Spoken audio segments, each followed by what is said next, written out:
It's time now for Media Watch. James Creedon is here with us in the studio. Hello there, James. Hi, Laura. Now, you've been looking at a report, shocking figures.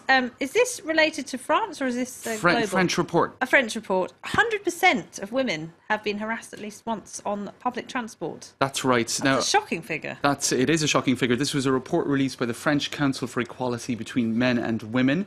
It is the week of the International Week Against Harassment in the Street this week. That's an internationally organised awareness campaign, but this report specifically focuses on public transport, and what the inquiry found, at least the women that were questioned, 100% of them said at least once sexual harassment has happened. Now that can be whistling, it can be comments, it can be touching, but there were other details in that report that I think were quite shocking. You can see a lot of the French media are talking about this, that headline in Le Monde, harassment in the street. This is a daily occurrence. Well, we've had a lot of this recently, haven't we? And women walking around the streets of not just Paris, but various cities. I think there was a very famous one from Brussels. That's right. In New York as well. Women who walk around with these cameras on and they showing that this is a reality. Yeah, that's harassed. They call it harassment, and some of the chaps, I think, call it flirting, though. Well, there's a whole debate about that. But in this particular report, it affects under 18s quite a lot. It's not just in poorer or more disadvantaged neighbourhoods, as sometimes the cliched perception can be. It would indicate it can be city centre buses.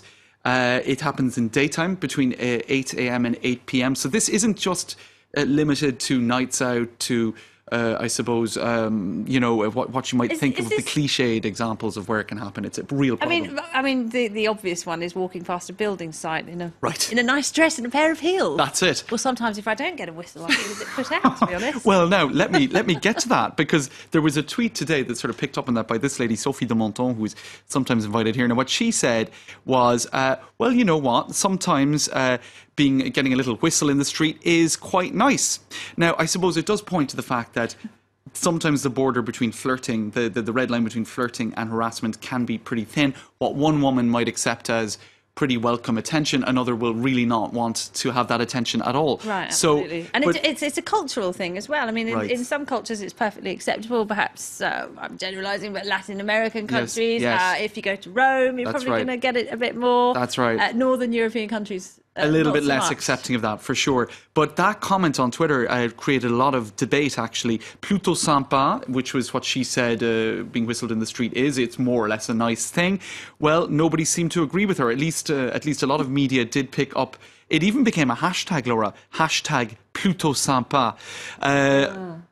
So kind of nice. Exactly. Kind of nice to be afraid every time you were alone in a metro carriage with another guy. Nobody should have to feel, under threat. That's right. Or fearful. But I guess that's how. Now the thing is, it's become unacceptable. Where is the red line? That is the question, right? Where is the red line? Now, one media has been looking at that. Le Figaro magazine, amongst others. This is a Huffington Post article. They're saying sexual harassment is characterised by imposing your words and actions on the other with a sexual connotation, creating a situation that is humiliating and offensive, and that can include, for Figaro magazine, whistling, or certainly insults if your comments are being ignored, or just even comments on somebody's physical appearance. So there is a large interpretation of it too. Times have changed. It used to be acceptable.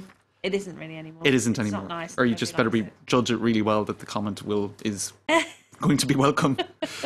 I wonder if it works the other way around as well, with women commenting on.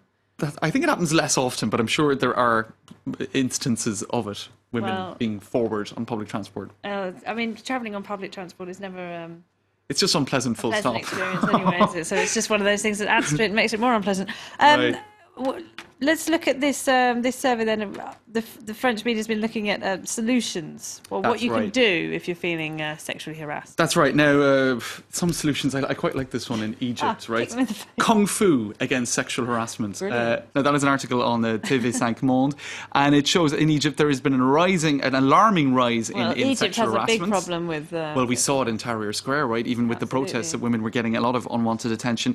And actually, this report in TV5 is showing that one solution is, well, women are getting, I suppose, physical, prepared to actually fight back. When idiots will know that women are trained in martial arts, they'll shut their big mouths, says one comment riffing off that piece of news. Now, you were talking earlier Laura, about that report. It got a lot of attention at the time out of Belgium.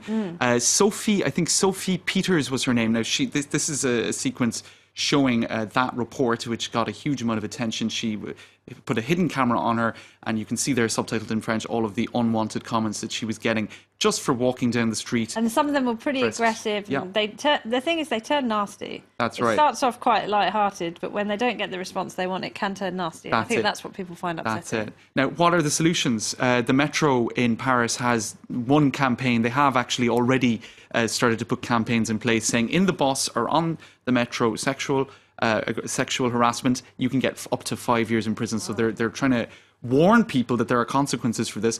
Other media have been looking at, for example, in Quebec, public buses are obliged to stop between bus stops at night if a woman wants to be dropped closer to her house. That's one solution. In the UK, they've put in place a system. Can't really do that on the Metro, though, can you? That's right. So it doesn't really work. Only for buses. There's a text message alert system in for the transport police in the UK. In Washington, D.C., you can lodge a complaint online. So they're trying, I suppose the idea of this report as well is to try to find solutions to dissuade people. Pretty depressing, though. 100% of women. I know. I'm pretty shocked at that. All right. Well, James, bad. thank you very much indeed. James Frieden there.